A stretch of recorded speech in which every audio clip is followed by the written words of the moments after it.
बात करते हैं ग्रोथ एंड डेवलपमेंट के बारे में।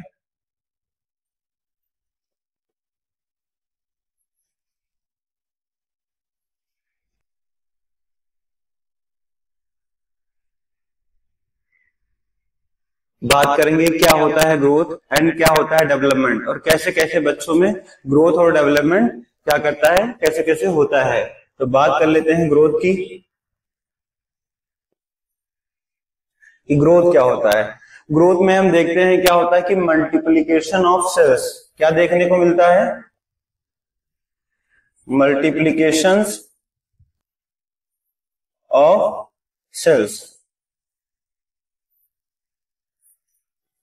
और मल्टीप्लीकेशन ऑफ सेल्स, दूसरा क्या देखने को मिलेगा, इसके साइज में क्या होगा, सेल्स क्या होंगे साइज में इंक्रीज हो जाएंगी। साइज में क्या होगा, जैसे कि हम बात करते हैं ग्रोथ की, इसमें क्या होगा मल्टीप्लीकेशन ऑफ सेल्स होगा, सेल्स क्या होगी एक से ज्यादा नंबर में क्या होगा बनना शुरू हो जाएंगी। और दूसरी बात, उनका जो साइज होगा, सेल्स का जो साइज होगा, सेल्स का जो साइज होगा उसमें क्या होगा इंक्रीजमेंट देखने को मिलेगा, इंक्रीज होगा सेल्स का साइज। और दूसरा हम बात करते हैं ग्रोथ में, कि ग्रोथ में क्या देखने को मिलेगा, इसको हम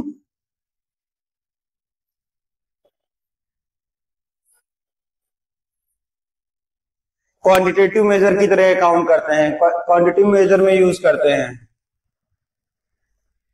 इसको हम क्या कर सकते हैं, क्वांटिटेटिव मेजर में काउंट कर सकते हैं। क्वांटिटेटिव मेजर मतलब कि हम इसको काउंट कर सकते हैं, जैसे कि इसे एग्जांपल के तौर पे समझेंगे, जैसे कि हाइट हो गया,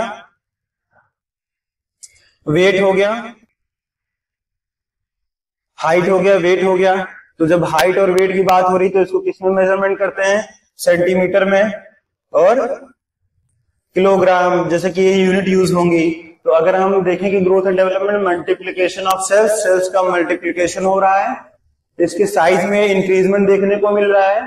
क्वांटिटिव मेजर्स में देखेंगे कि इसको हम काउंट कर सकते हैं, और इसमें एग्जांपल के तौर पे हम बात करते हैं जैसे हाइट हो गया, वेट हो गया, जिनको हम सेंटीमीटर और किलोग्राम में जो क्या कर रहे हैं मेजरमेंट कर रहे हैं। तो ये होता है ग्रोथ। देन बात कर लेते हैं डेवलपमेंट की।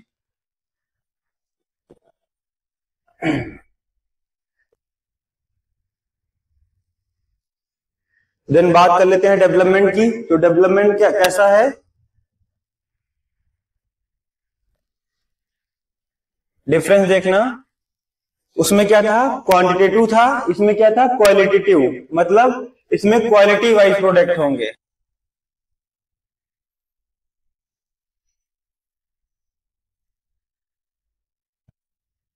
क्वालिटिव का मतलब क्या समझे हम, जैसे कि थिंकिंग, थिंकिंग की बात कर लेते हैं इसके हम। और बच्चा जो भी होगा पहले क्या करेगा, एग्जाम्पल में हम समझते हैं कि क्या मैच्योरेशन होगा, क्या होगा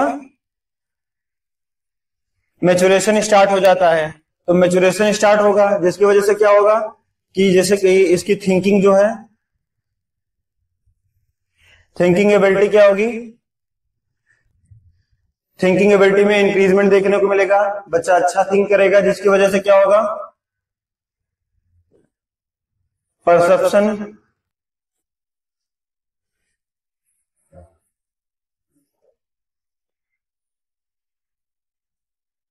परसेप्शन अच्छा कर पाएगा, परसेप्शन अच्छा कर पाएगा।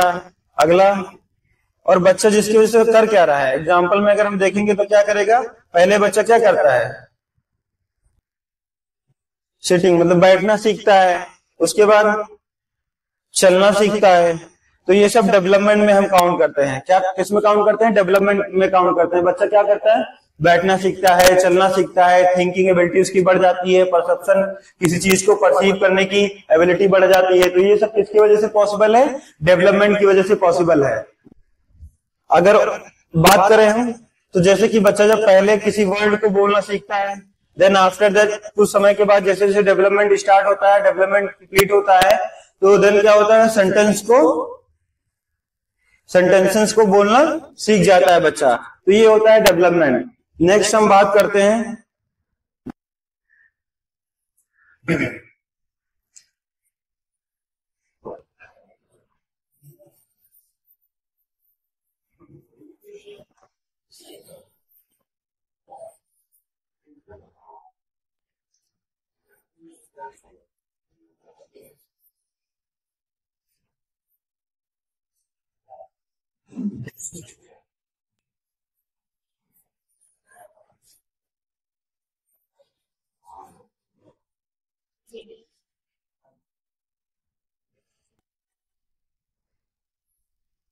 नेक्स्ट हम बात करते हैं factor affecting growth and development. ऐसे कौन कौन से कारण हैं या ऐसे कौन कौन से रीजन है जिनकी वजह से ग्रोथ एंड डेवलपमेंट में क्या ऑब्स्ट्रक्शन देखने को मिल सकता है, रुकावट देखने को मिल सकता है। बच्चे का ग्रोथ क्या होगा, अच्छे से नहीं हो पाएगा, बच्चे का डेवलपमेंट ठीक प्रकार से नहीं हो पाएगा। तो ऐसे कौन कौन से कारण हैं, कौन कौन से फैक्टर हैं जिनकी वजह से ग्रोथ नहीं हो पा रहा, उनकी हम बात करेंगे। तो फैक्टर की अगर हम बात करते हैं तो इसमें हम देखते हैं कि फैक्टर 3 तरह से इफेक्ट कर रहा है। जैसे पहला हम बात करते हैं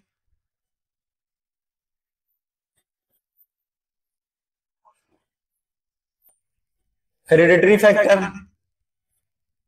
पहला हम बात करते हैं अगर फैक्टर की तो कौन सा फैक्टर है, हेरिडिटरी फैक्टर। एंड इसमें सेकंड फैक्टर कौन सा है, इन्वायरमेंटल फैक्टर अफेक्ट करता है।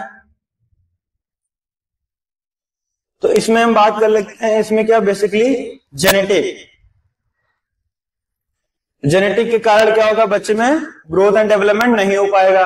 अब जेनेटिक की बात करें तो इसमें हम एक वर्ड यूज करते हैं जेनेटिक मेकअप। जैसे कि जो बच्चा होता है उसमें क्या होता है, सबसे ज्यादा क्या जो उसमें कुछ सिमिलरिटीज होती है जो पेरेंट्स से मैच करता है।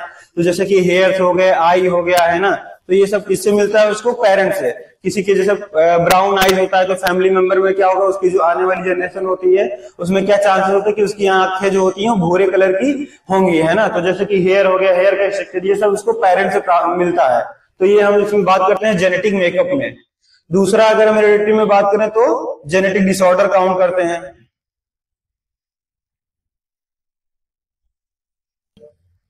बात करेंगे जेनेटिक डिसऑर्डर।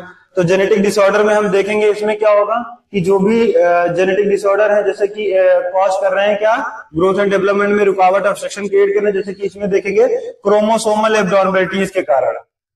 किसके कारण होता है, क्रोमोसोमल एब्नॉर्मलिटीज के कारण हमें देखने को मिलेगा। जैसे कि इसको हम टर्म दे सकते हैं डाउन सिंड्रोम, सुना होगा डाउन सिंड्रोम। तो इन सब के कारण क्या होगा कि ऑब्स्ट्रक्शन क्रिएट होगा, जो कि क्या करते हैं इसको जो है हम जेनेटिक फैक्टर में काउंट करते हैं। देन हम बात कर लेते हैं इन्वायरमेंटल फैक्टर की। तो इन्वायरमेंटल की फैक्टर की बात करेंगे अगर हम, तो इसको 2 भाग में डिवाइड किया गया है। एक तो प्रीनेटल एंड दूसरा पोस्टनेटल। इन्वायरमेंटल फैक्टर मतलब वातावरण है। तो वातावरण की बात करें तो एक तो बात करते हैं कि जैसे कि प्रीनेटल मतलब अभी जो बच्चा है, जो चिल्ड्रन है जिसकी हम बात कर रहे हैं, वो क्या है, मदर के वूम में है। तो वहां का वातावरण कैसा है, जिसकी वजह से क्या होगा, इन्वायरमेंटल फैक्टर मतलब वातावरण बच्चे पे इफेक्ट करेगा। तो जैसे कि मदर किस वातावरण में रह रही है, किस इन्वायरमेंट में रह रही है, जिसकी वजह से बच्चे में नॉर्मलिटी देखने को मिल रही है। पोस्टनेटल में हम देखेंगे कि ऐसे वो फैक्टर जो कि बच्चे को इन्वायरमेंट में आने के बाद, बच्चा इन्वायरमेंट में आ गया है, वातावरण में आ गया है, इन्वायरमेंट में आ गया है, डिलीवर्ड हो चुका है, तब कौन कौन से फैक्टर कॉज कर रहे हैं। तो वो फैक्टर क्या होते हैं, पोस्टनेटल फैक्टर में हम उनको काउंट करते हैं। तो देखेंगे हम इन्वायरमेंटल फैक्टर। इन्वायरमेंटल फैक्टर में हमने बात किया था, पहला था प्रीनेटल, दूसरा था पोस्टनेटल।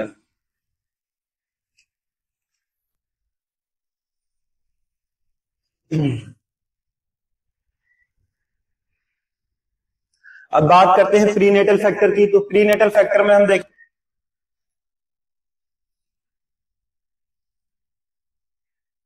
मेटाबॉलिक कंडीशन है, तब क्या होगा कि जो प्रीनेटल पीरियड में हम देखेंगे मेटाबॉलिक कंडीशन है, तो उसकी वजह से क्या होगा कि बच्चे के ग्रोथ में इफेक्ट करेगा। तो मेटाबॉलिक में अगर हम समझे तो इसमें क्या करते हैं, जैसे डायबिटीज की कंडीशन हो गई,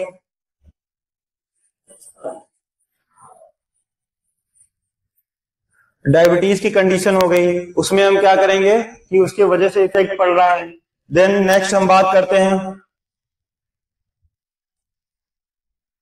ऑब्स्टेट्रिक की कंडीशन है, जैसे कि इसमें हम काउंट करेंगे क्या, हाइपरटेंशन हो गया, हाइपरटेंशन है मदर को, हाइपरटेंशन हुआ है, ब्लड प्रेशर हाई है, जिसकी वजह से क्या होगा, बच्चे में इफेक्ट देखने को मिलेगा। नेक्स्ट हम बात करते हैं, जैसे मान लो फीवर हुआ है, कोई भी इन्फेक्शन कॉज हुआ है, तो इन्फेक्शन की वजह से क्या होगा कि मदर में अगर इन्फेक्शन कॉज हो रहा है, फीवर हुआ है, उसकी वजह से बच्चे में इफेक्ट देखने को मिलेगा। फीवर की अगर बात करें तो टॉर्च इन्फेक्शन के बारे में सुना होगा, जिसमें क्या होता है, ग्रुप ऑफ डिजीज रहती है, जैसे कि हम बात कर लेते हैं टॉर्च इन्फेक्शन में हम देखेंगे कि क्या होता है, टी से होता है टॉक्सोप्लाज्मोसिस। इसमें क्या होता है कि अनकुक फूड खाने से, कंटामिनेटेड वाटर लेने से, कंटामिनेटेड फूड इंटेक करने से जो डिजीज कॉज हो रही है, तो वो किस में काउंट करेंगे हम, टॉक्सोप्लाज्मोसिस में। ओ से अगर बात करें तो अदर फैक्टर, जैसे हेपेटाइटिस बी अगर हुआ है मदर को, उसकी वजह से हमें क्या होगा, ग्रोथ में जो है ऑब्स्ट्रक्शन देखने को मिलेगा। रुबेला हुआ है, जर्मन मीजल्स हुआ है, मीजल्स क्या होता है, इसमें रैशेस पड़ जाते हैं, जिसकी वजह से क्या होता है कि बच्चे में क्या होगा, ग्रोथ और डेवलपमेंट को रोक देगा। देन बात करते हैं साइटोमेगेलो वायरस, अगर साइटोमेगेलो वायरस की कोई डिजीज हो रही, वो भी ग्रोथ एंड डेवलपमेंट में क्या करेगा, ऑब्स्ट्रक्शन क्रिएट करेगा। ऐसे ही क्या होता है हर्पीस सिम्प्लेक्स वायरस, तो ये होता है टॉर्च इन्फेक्शन।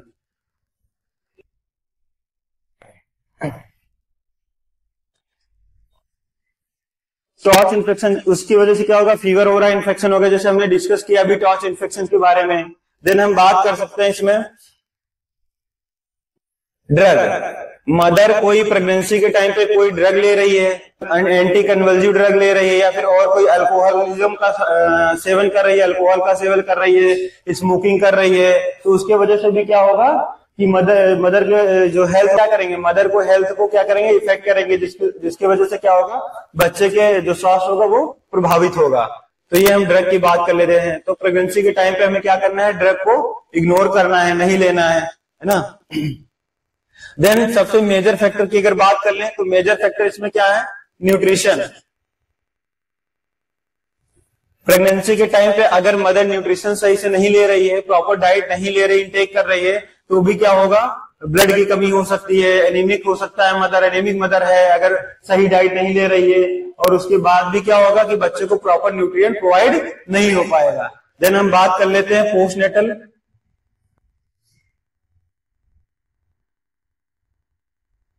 पोस्टनेटल फैक्टर की। तो पोस्टनेटल कैसे इफेक्ट कर रहा है, अभी क्या कंडीशन है, प्रीनेटल में हमने देखा कि बच्चा जो है अभी मदर के वूम में है, तो जो एक्टिविटी मदर कर रही उसकी वजह से बच्चे में इफेक्ट देखने को मिल रहा है। अभी हम बात करेंगे पोस्टनेटल की, तो इसमें क्या होगा, जो बच्चा होगा वो डिलीवर्ड हो चुका है, इन्वॉल्व में आ चुका है, तो इसमें कौन कौन से फैक्टर देखने को मिलेंगे। सबसे पहले हम बात करेंगे न्यूट्रिशनल फैक्टर की। अब बच्चा इन्वायरमेंट में आया है, अब उसकी डाइट को लेकर हम प्लान करेंगे। तो डाइट में हम सबसे पहले क्या प्लान करेंगे, ब्रेस्ट फीडिंग। हमें क्या करना है, ब्रेस्ट फीडिंग कराना है, जिसकी वजह से प्रॉपर जो है उसको न्यूट्रिएंट मिल सके। तो ब्रेस्ट फीडिंग को हम प्रमोट करेंगे, मदर को एजुकेट करेंगे, किसके लिए, ब्रेस्ट फीडिंग के बेनिफिट्स बताएंगे कि बच्चे को क्या क्या फायदे हो सकते हैं, कैसे कैसे ग्रोथ होता है बच्चे में, कैसे कैसे डेवलपमेंट होता है, तो उससे क्या क्या ब्रेस्ट फीडिंग से क्या क्या फायदे हो रहे हैं, ये हम मदर को एजुकेट करेंगे। तो मदर क्या करेगी, ज्यादा से ज्यादा ब्रेस्ट फीडिंग कराएगी, और ब्रेस्ट फीडिंग हमें जल्दी से जल्दी कराना है। बाय द वे अगर देखा जाए तो उसमें अगर कुछ कंडीशंस होती हैं, जैसे कि मदर ब्रेस्ट फीड नहीं करा पाए, कोई कम्युनिकेबल डिजीज हुआ है, या फिर कैंसर, HIV वगैरह, तो इन सब कुछ डिजीजों में हम देखेंगे कुछ डिजीज कंडीशन में कि हम उसको क्या करते हैं, अलाउ नहीं करते हैं ब्रेस्ट फीडिंग को। तो उस टाइम पे हम देखेंगे क्या करेंगे, कॉम्प्लीमेंट्री फीडिंग। उस टाइम पे हम क्या करेंगे, कॉम्प्लीमेंट्री फीडिंग प्रोवाइड कराएंगे। क्या करेंगे, कॉम्प्लीमेंट्री फीडिंग प्रोवाइड कराएंगे। तो उसकी वजह से क्या करेंगे, कॉम्प्लीमेंट्री फीडिंग प्रोवाइड कराएंगे, जिसकी वजह से क्या करेंगे, बच्चा अपना न्यूट्रिएंट वहां से इनटेक कर लेगा। कर लेते हैं नेक्स्ट पॉइंट की, इन्फेक्शन। अगर बच्चे को बार बार इन्फेक्शन हो रहा है, जैसे कि डायरिया हो रहा है, फीवर हो रहा है, तो वो भी फैक्टर क्या करेगा, ग्रोथ और डेवलपमेंट में ऑब्स्ट्रक्शन क्रिएट करेगा। नेक्स्ट थर्ड, अगर थर्ड फैक्टर की हम बात कर लें, पहला फैक्टर हमने देखा था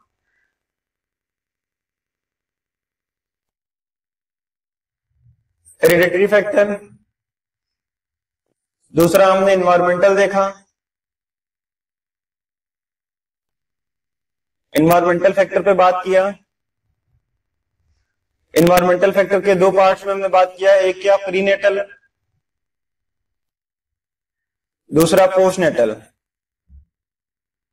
नेक्स्ट थर्ड हम बात करेंगे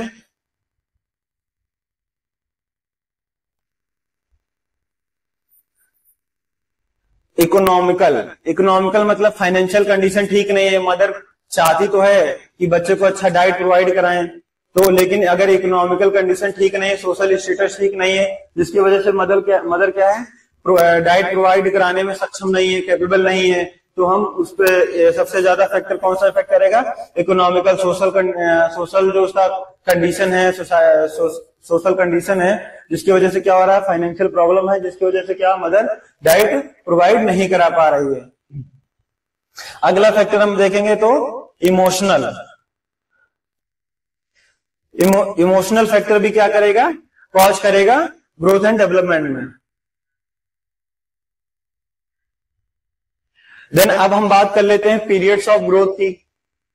कॉजेस हमने देख लिया, अब बात कर लेते हैं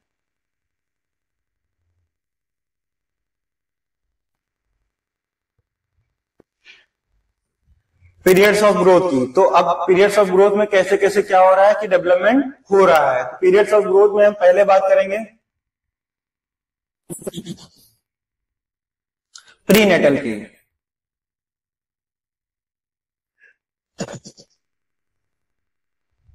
प्रीनेटल पीरियड की हम बात करेंगे, तो प्रीनेटल पीरियड की बात करेंगे तो इसमें देखेंगे क्या कि पहले जो 0 से 2 वीक का टाइम पीरियड जो होगा, दूसरा 0 से 3,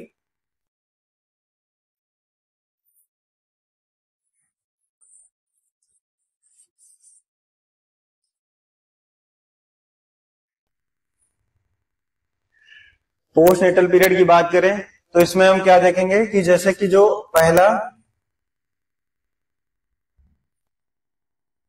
न्यूनेटल पीरियड,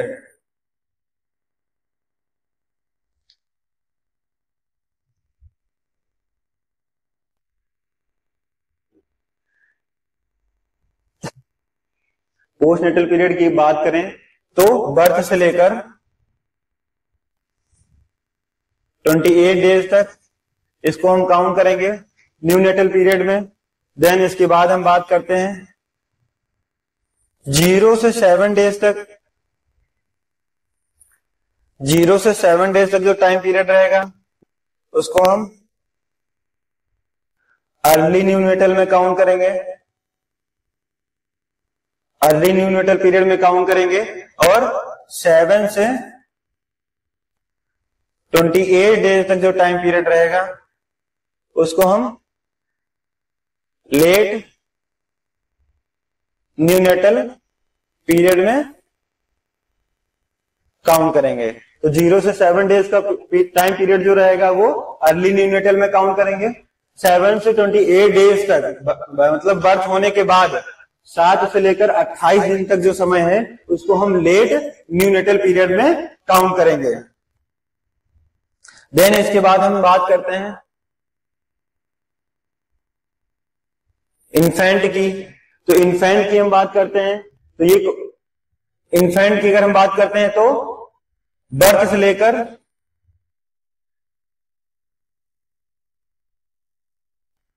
आफ्टर 28 डेज, 28 दिन के बाद से लेकर 1 साल तक जो समय होगा, 1 साल तक जो समय होगा उसको हम इन्फेंट में काउंट करेंगे, या फिर इसको दूसरे नाम से भी बोलते हैं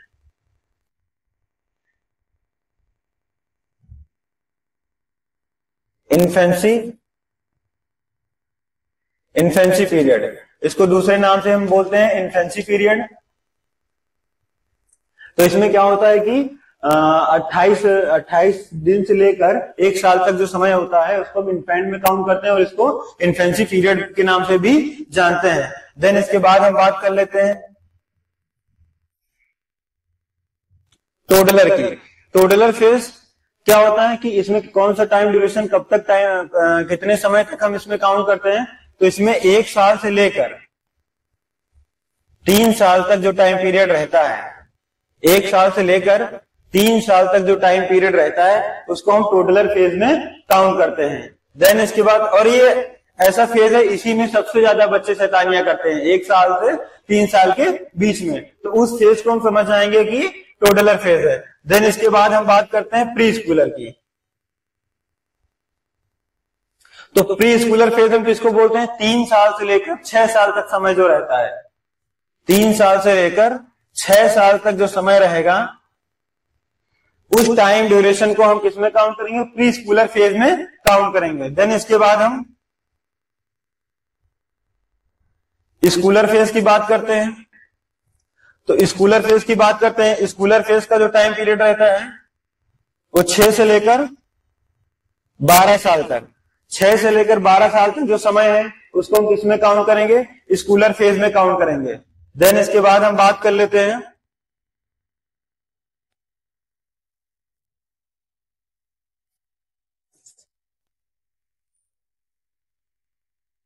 एडोलसेंट पीरियड की। देन इसके बाद हम बात कर लेते हैं एडोलसेंट पीरियड की। तो एडोलसेंट पीरियड को हमने 3 भागों में बांट रखा है। पहला अर्ली, दूसरा मिडिल, तीसरा लेट।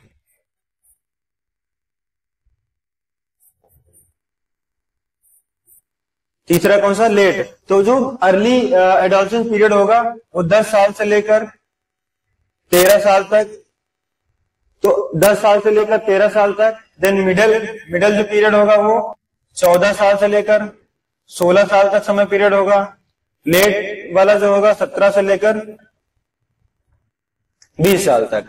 तो मतलब जब बच्चा जो होगा 10 साल से लेकर 13 साल तक समय कंप्लीट करेगा वो अर्ली एडोलसेंट पीरियड में काउंट करेंगे। 14 से लेकर 16 ईयर तक अगर टाइम ड्यूरेशन कंप्लीट कर रहा है तो उसको मिडिल एडोलसेंट पीरियड बोलेंगे।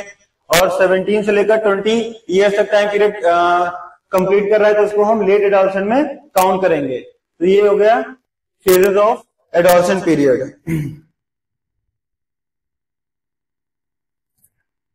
देन बात कर लेते हैं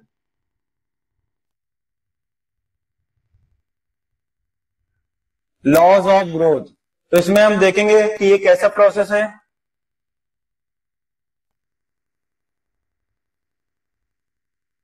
कॉन्टिन्यूअस प्रोसेस है, कॉन्टिन्यूअस प्रोसेस है ये। ग्रोथ कैसा है? कॉन्टिन्यूअस प्रोसेस है। दूसरा हम बात कर लेते हैं कि सबसे ज्यादा, बात कर लेते हैं सबसे ज्यादा मतलब मैक्सिमम ग्रोथ किस पीरियड में होती है? मैक्सिमम ग्रोथ किस पीरियड में होती है? तो हम देखेंगे कि जो फीटस होगा, फीटस के टाइम पीरियड में सबसे ज्यादा ग्रोथ देखने को मिलेगी। दूसरा इन्फेंसी पीरियड में, इन्फेंसी पीरियड में सबसे ज्यादा ग्रोथ देखने को मिलेगी। और हमारा प्यूबर्टी फेज में ग्रोथ होगी, वो मैक्सिमम ग्रोथ मानी जाती है। अब प्यूबर्टी में देखेंगे हम क्या कि जो गर्ल्स होती हैं और जो बॉयज होते हैं, गर्ल्स में देखेंगे 8 से लेकर 13 साल तक जो टाइम होगा मैक्सिमम ग्रोथ का होगा। और बॉयज में क्या होगा? 9 साल से लेकर 14 साल तक जो टाइम पीरियड होगा उसमें सबसे ज्यादा ग्रोथ होगा।